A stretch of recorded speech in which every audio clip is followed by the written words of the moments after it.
Sau khi tiến lên laptop 4 Pro đi thì đây chính là con máy in sẽ thay thế cho em nó. Và cũng không xa lạ với mọi người, đây là con Anycubic Kobra X, một dòng máy in cũng mới sản xuất và có mặt tại thị trường Việt Nam mình gần đây thôi, nhưng mà cũng khá là nổi tiếng rồi.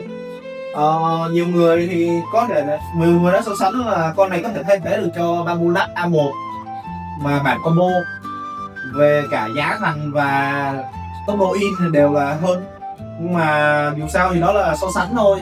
Còn ở đây tôi sẽ test thực tế và review cho các bạn trong thời gian sắp tới. Rồi không dài dòng nữa thì chúng ta hãy unbox luôn cái con in này nhá.